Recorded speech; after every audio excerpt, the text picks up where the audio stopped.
You've heard of Ornstein and Schmo, but what do you know about Frankenstein and Igor? You thought the Norlondo archers were bad? I want to see you get to the top of a staircase with a skeleton guarding it. At first, you might call me crazy. What could these games possibly have in common? One is a 2D side-scroller from the 80s, the other, an action RPG renowned for its difficulty. Beneath these differences, the games are built on the same philosophy. Challenges are not meant to be avoided. They are meant to be overcome through persistence. By the end of this video, after analyzing these games' design and the player's experience, you will come to understand why Castlevania is the original Souls game. This is MSSP. He is our new player. We will check in with him periodically across his journey through these games. These games have a similar structure. You start at a checkpoint. In Dark Souls, this is the bonfire. In Castlevania, it's the beginning of a stage. These checkpoints are few and far between, and you will face an onslaught of enemies to get to the next one.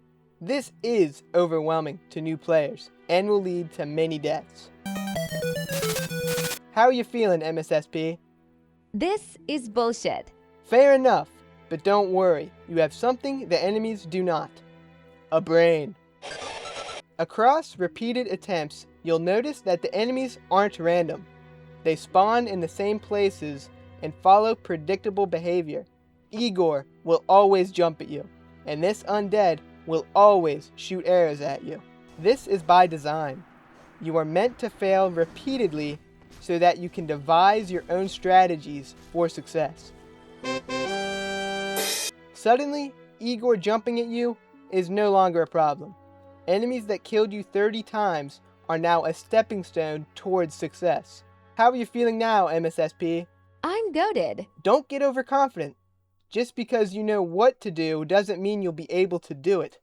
It only takes one mistake to lose all your progress.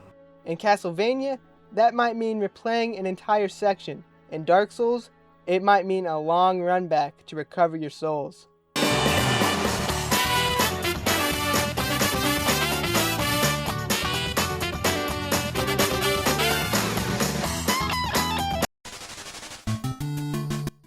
As MSSP progresses through Dracula's castle and the Undead Burg, he encounters many types of enemies: skeletons, undead, Medusa heads, and rats. These enemies aren't strong. Some die in as little as one hit, but they can easily punish your mistakes. When you attack, you are committed to it. You cannot cancel the animation. A mistimed attack leaves you open for damage, and can derail an otherwise perfect run. This is exacerbated by how these games use enemy placement and the environment against you. Take Castlevania for example. MSSP has faced skeletons before, but when one is placed at the top of a staircase, throwing bones at him, it's pretty hard to deal with. You jump at the wrong time, you are hit. You attack at the wrong time, you are hit. Commitment at the wrong time is how the enemies get you. Castlevania isn't the only game that does this. Dark Souls constantly puts enemies in places where a single bad decision could snowball into disaster. Narrow hallways, booby traps, and that fucking poison swamp, all with enemies deliberately placed to ruin your run. This pressure can induce what I call a spaz, where you lose all semblance of thought in fear of dying. Let's take a look at one of MSSP's spazzes. It seems he has been poisoned by the rats, and has no heals. He is quite low HP, but a bonfire is nearby. Oh no. He's going the wrong way. It's not up the ladder.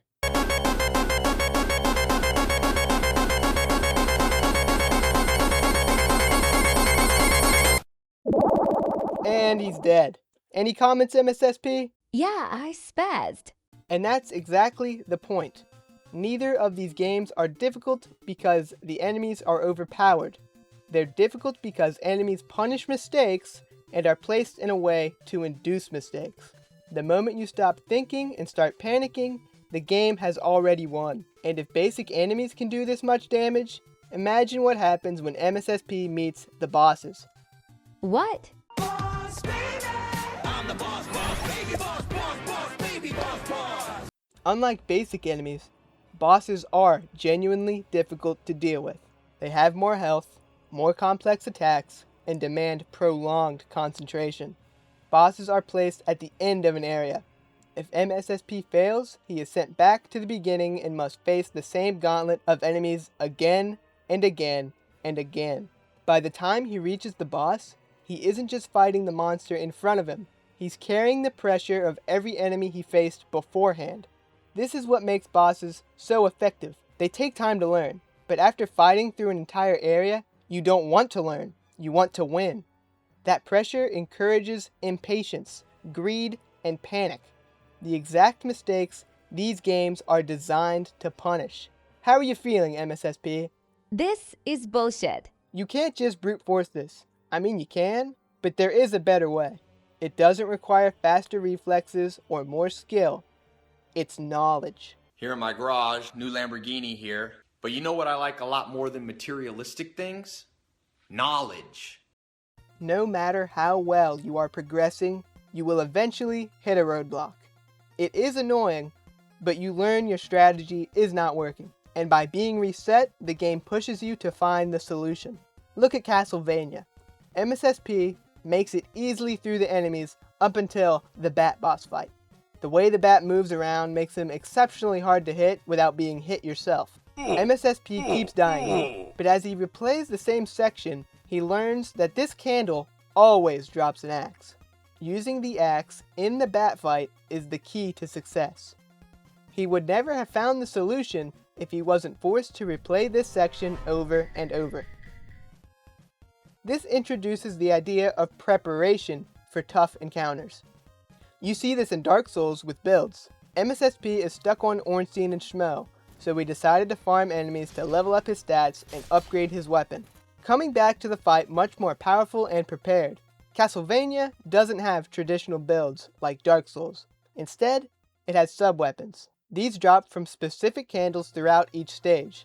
And because picking one up replaces the one you are carrying, you don't just have to learn where the good ones are, you also have to learn where the bad ones are. Certain sub-weapons are better for certain fights. The axe is great for the bat fight, but would be pretty useless in the Frankenstein fight because he's in a confined area. The holy water is much stronger here because it lingers on the ground for him to walk over. This leads to planning specific routes as you learn the area.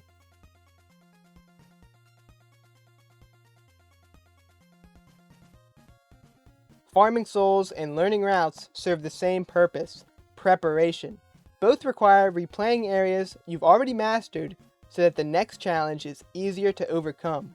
Success comes from understanding, and once that understanding pays off, it feels amazing. But why are these games so rewarding? You are dropped into a world that hates you, left to be beaten down repeatedly. You make some progress, only to fear the unknown that lies ahead. For you know progress is easily lost. There is an unwavering tension within you as you trek towards the boss. MSSP knows he will die. He's been hit too many times and failed to conserve his heals. Yet, he still enters the fight, because he has no other choice. He dies and is forced to trek back once more. He's frustrated, but he keeps trying. He's learning the basic enemy's behavior and spawns. Still, it's not enough. The boss is too strong, or MSSP is too weak. Desperate, MSSP scours the level for anything that can help him. He finds it. The holy water. The missing piece. He makes it back. He's prepared this time. The fight is not easy, but it finally clicks. He's won. Filled with pride and accomplishment because his spirit did not waver. Suck it, Frankenstein.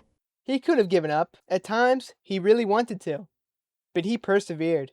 With each victory, he proves to himself that he can win. He can overcome challenges. Every victory is earned. This is why people love these games. You are dropped into a world that hates you, and you say, so what? The weapons are different, The mechanics are different, but the philosophy is the same. Persistence, preparation, and the belief that every obstacle can be overcome. That's why Castlevania is the original Souls game.